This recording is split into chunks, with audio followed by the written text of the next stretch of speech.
Sah lah, sah. Jadi kita kata, tak perlu nak melengkung dengan sah. Tegak cukup.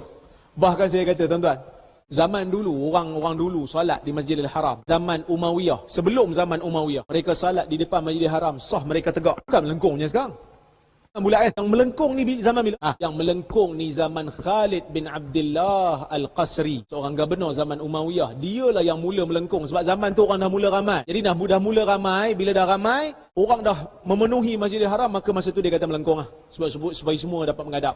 Kalau tidak akan ada yang belah luar. Sebelum tu tak, sebelum tu memang tegak. Maka sebab itu kita katakan, tak perlu nak melengkung kalau masjid yang di luar. Tak perlu. Cukup hanya sekadar memandang arah kiblat, bukan zat kiblat itu sendiri. Wallahu ta'ala a'lam. Baik. Takbiratul ihram lafaznya Allahu Akbar.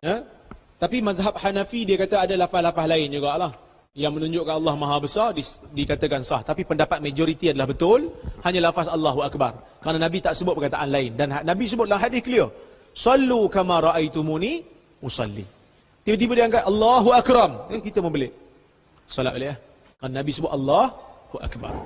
Tapi kalau ditambah dekat alif lam tu, Allahul Akbar, boleh? Mazhab Syafi'i kata, tapi kita buat yang macam mana Nabi buat lah. Allahu Akbar. Tak payah tambah alif lam dekat Al-Akbar tu. Cuma kena hati-hati jugalah.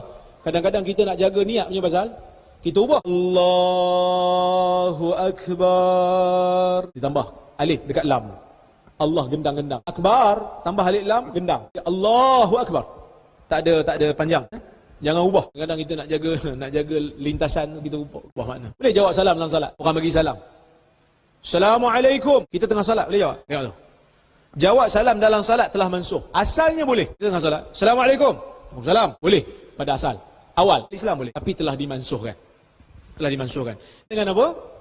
Dimansuhkan dengan hanya isyarat. Kita tengah salat sunat, orang bagi salam. Assalamualaikum. Jangan terkejut. Ini hukum fiqh. Pelik dan benar dalam salat. Boleh.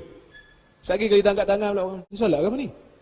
Sebab dia orang dok faham khusyuk tu macam, tak, khusyuk bukan tak sedar diri. Khusyuk dalam solat, maksudnya kita fokus.